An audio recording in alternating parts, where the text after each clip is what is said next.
The Supreme Court has ruled President Donald Trump can fire independent government regulators, expanding his presidential powers. But it stepped in to protect the independence of the Federal Reserve. In one narrow 5-4 ruling, the court blocked President Trump from firing Fed Governor Lisa Cook, at least for now. The justices found Trump failed to give Cook the procedural protections she was entitled to, meaning she didn't have a proper chance to dispute the charges against her. In a separate case, though, the court sided with Trump on his firing of Democratic Federal Trade Commissioner Rebecca Slaughter over policy differences.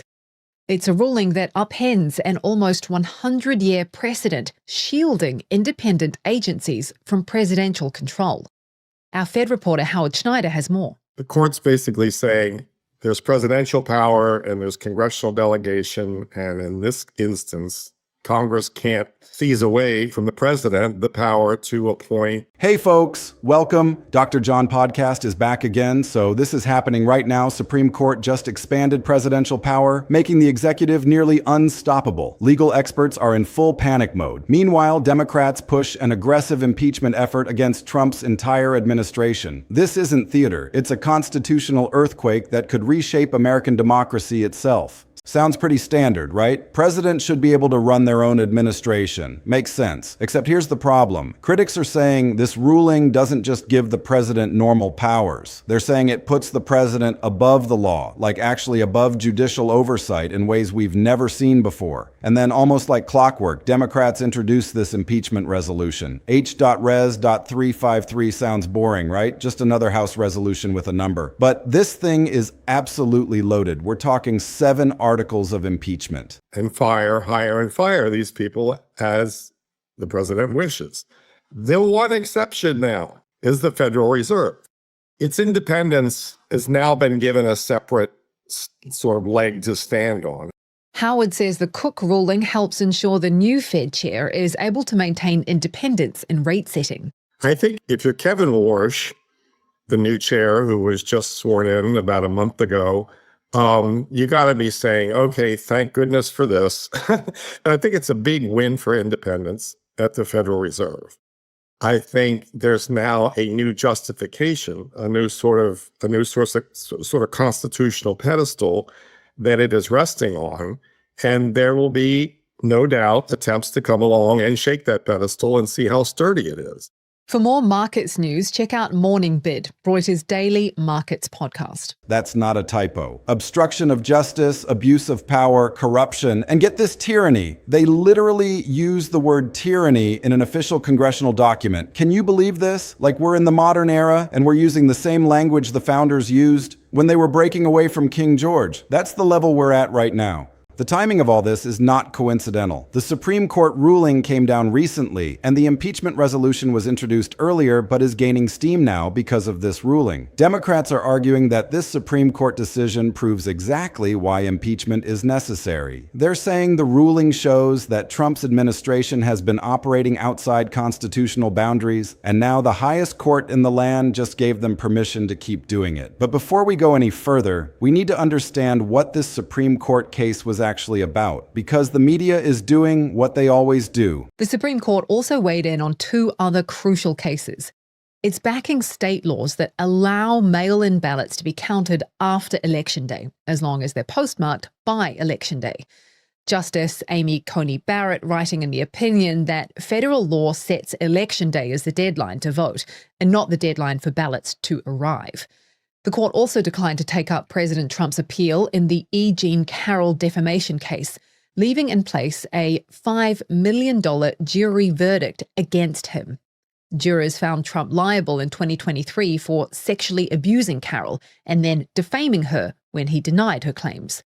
Trump expressed disappointment in the decision not to hear the appeal and called the lawsuit a fake case. Iranian and American delegations are expected to arrive in Doha this week.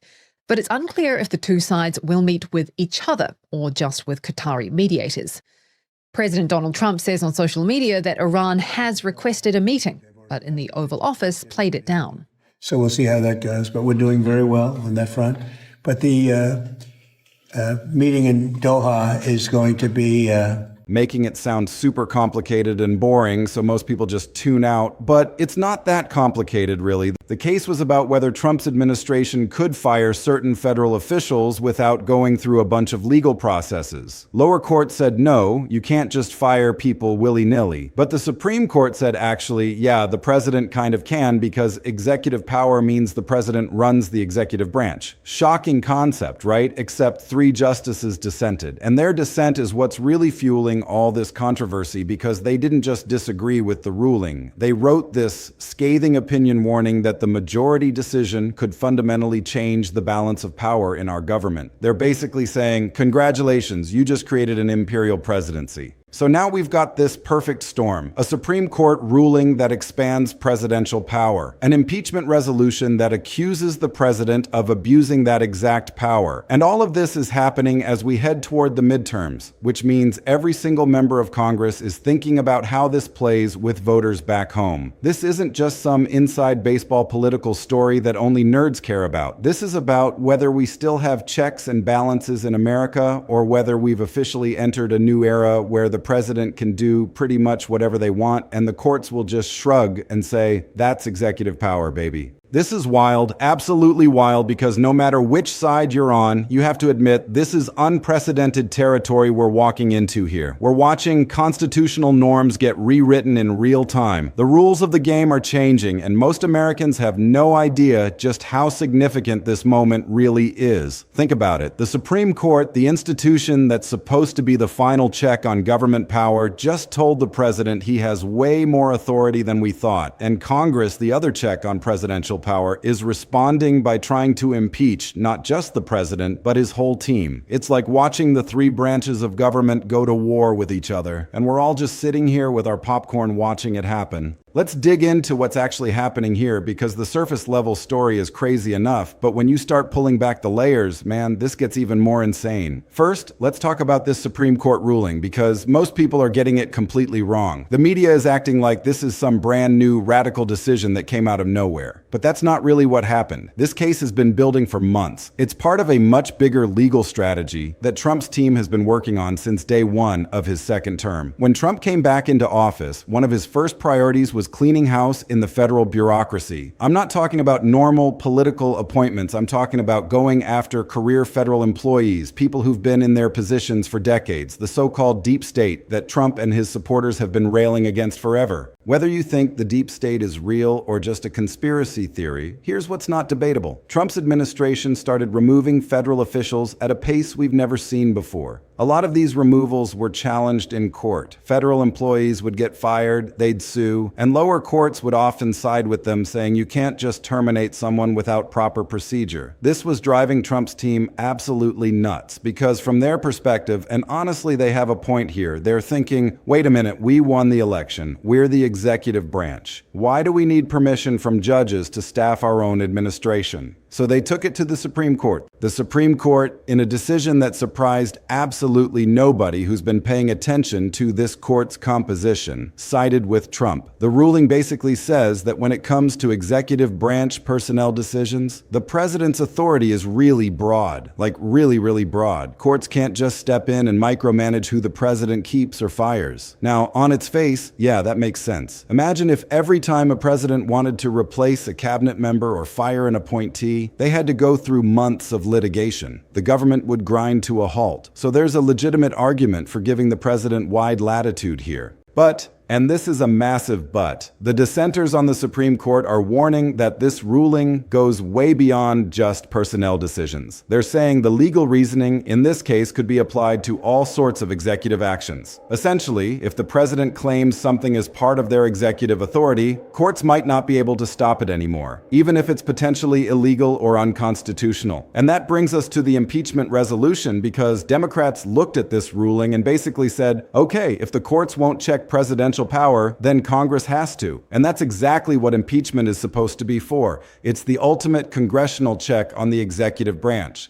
Let's break down what's actually in this impeachment resolution because it's pretty stunning. 7 articles. Article 1, obstruction of justice. This is claiming Trump interfered with investigations and law enforcement to protect himself and his allies. Pretty standard accusation at this point. Article 2, abuse of power. This one's about using the office for personal benefit and targeting political opponents. Again, we've heard this before. Article 3, corruption. This focuses on financial conflicts of interest and using the presidency to enrich himself and his family. Familiar territory, but then we get to the spicier ones. Article 4, unlawful creation of offices. This is interesting. They're claiming Trump created federal positions and agencies without proper congressional authorization. This ties directly into that Supreme Court ruling about executive authority. Article 5, more obstruction, but this time specifically about obstructing Congress itself, refusing to comply with subpoenas, blocking witnesses from testifying, the whole 9 yards. Article 6, this is where it gets really dramatic. Violation of the Emoluments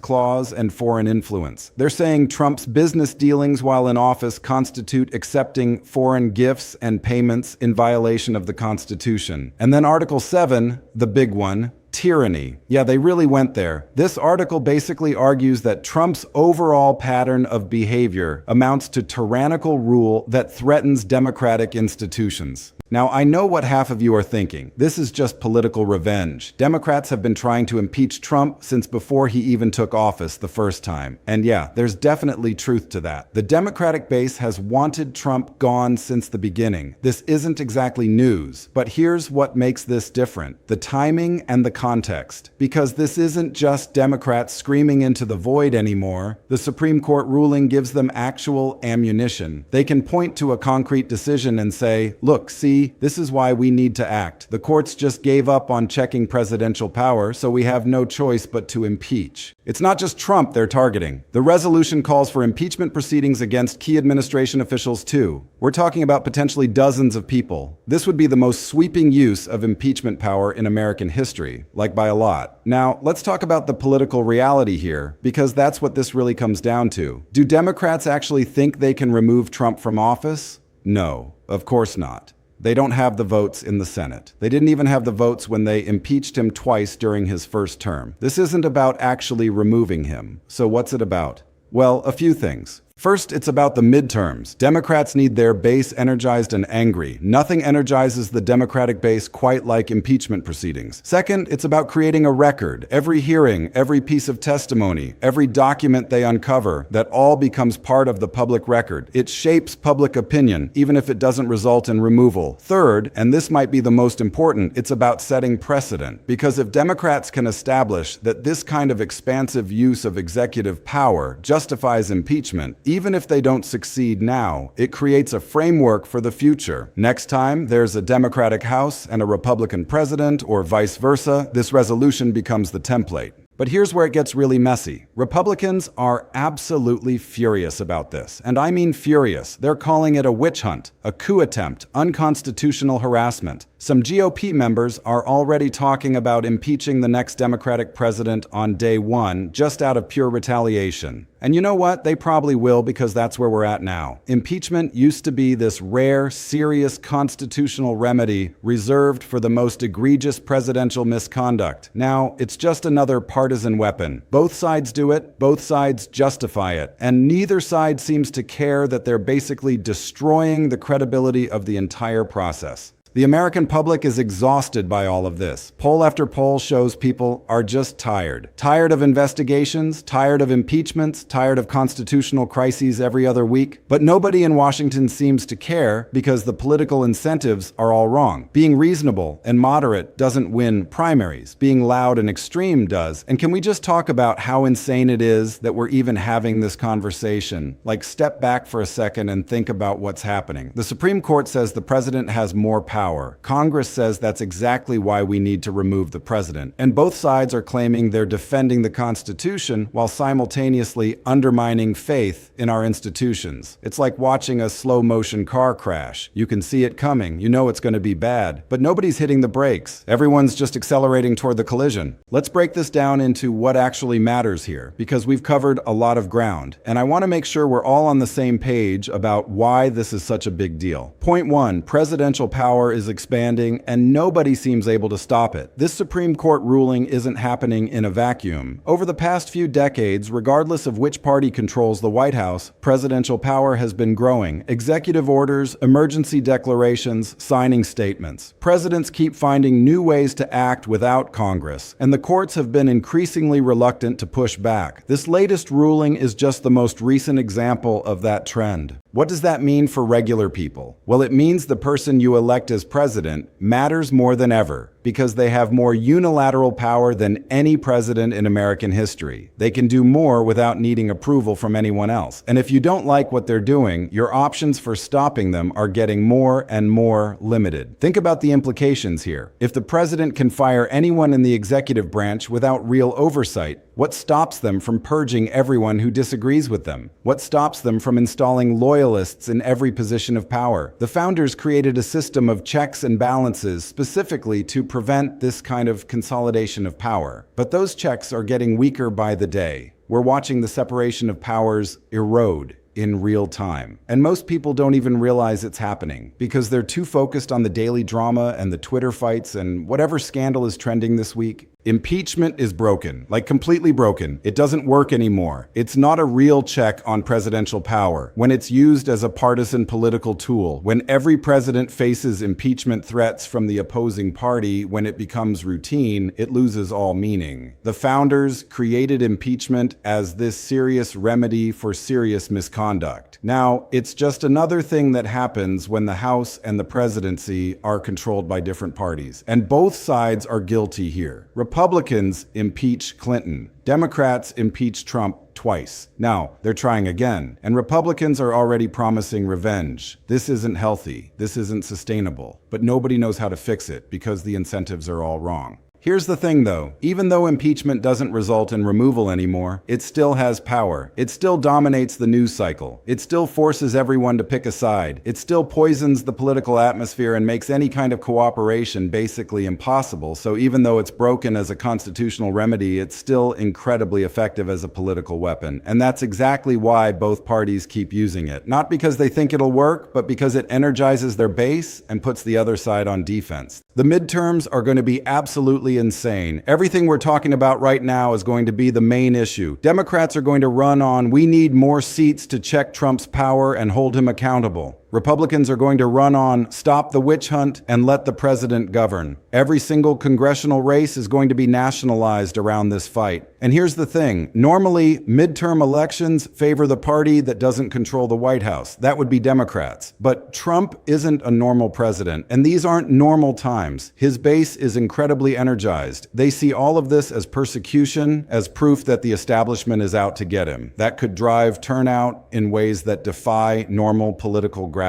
On the flip side, there are a lot of moderate voters, independents, people who voted for Trump but aren't part of the hardcore base who might be getting uncomfortable with all of this. The impeachment charges, the Supreme Court ruling, the expanding executive power, some of those folks might decide they want Congress to be a check on the president after all. So who wins? Honestly, nobody knows. We're in completely uncharted territory here. The old rules don't apply anymore. The old patterns don't hold. Everything's up for grabs. This is about way more than Trump. I know the whole story is framed around Trump because that's what gets clicks and views. But the real issue here is about the structure of American government going forward. Once these precedents are set, once this expansion of presidential power is normalized, it doesn't go away when Trump leaves office. The next president, whoever that is, Democrat or Republican, they're going to have all the same powers, all the same tools, all the same ability to act without meaningful oversight, and they're going to face the same threat of immediate impeachment from the opposition party because that's just what we do now. We're reshaping American democracy in real time, and most people aren't even paying attention because they're so exhausted by the constant drama. That's the scary part. The most significant constitutional changes in generations are happening, and people are tuning out because they can't handle another crisis. The Supreme Court ruling that's driving all of this is actually part of a much larger pattern that's been developing for decades. The expansion of executive power isn't new. It's been happening gradually, almost imperceptibly, with each president claiming a little more authority than the last. But what makes this moment different is the combination of factors coming together all at once. You've got a Supreme Court that's more conservative than it's been in generations, a president who's willing to push the boundaries of executive power further than anyone before him, and a Congress that's so polarized it can barely function, let alone serve as an effective check on presidential authority. The impeachment resolution is ambitious, to say the least. 7 articles is unprecedented. The inclusion of tyranny as an article is particularly striking because it goes beyond specific allegations of misconduct and attacks the very nature of Trump's presidency. It's an argument that the entire enterprise is illegitimate, that the president's conduct has been so fundamentally at odds with democratic principles that he's not just abusing power, but actually undermining the system itself. That's a heavy charge, and it's one that the founders would have understood because they were literally fighting against tyranny when they wrote the Constitution. The response from Republicans has been predictable, but also revealing. They're not just defending Trump, they're attacking the impeachment process itself. They're questioning whether Congress even has the authority to do what Democrats are trying to do.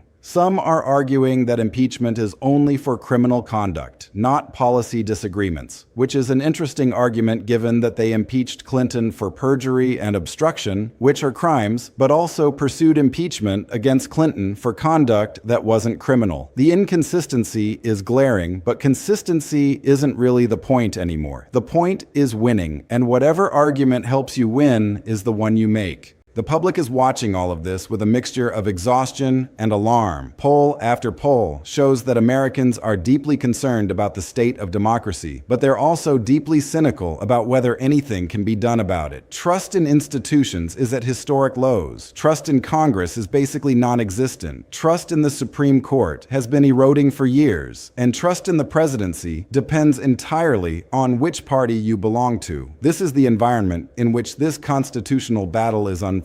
An environment where nobody trusts anybody and everybody assumes the worst about everybody else. The legal arguments on both sides are actually more complicated than the political coverage suggests. The Supreme Court ruling, while clearly a victory for Trump's team, isn't as sweeping as some of the critics are claiming. The decision was relatively narrow in its actual holding. It dealt with specific personnel issues rather than general executive authority, but the dissenting opinion raised the specter of broader applications, and that's what's driving the panic. The fear is that this ruling will be used as a precedent to justify all sorts of executive overreach that the court might not have intended. Similarly, the impeachment resolution includes some articles that are stronger than others. The obstruction and abuse of power charges have the most direct evidence behind them. The tyranny charge is more of an overall assessment than a specific allegation, and it's the one that's most likely to be attacked as overly political. But the very fact that tyranny is being used in an impeachment resolution at all is a sign of how far things have escalated. This isn't the language of ordinary political disagreement. This is the language of constitutional crisis. What happens next depends on a lot of factors. The House will hold hearings. The hearings will produce dramatic moments that will be replayed endlessly on cable news. The public will be exposed to reams of evidence and argument. And then the House will vote. If the vote goes the way it looks like it will, the articles will pass and go to the Senate. In the Senate, a trial will happen, probably quickly, and then a vote. The vote will almost certainly acquit Trump, just as it did before. And then the whole process will start over again with the next perceived outrage.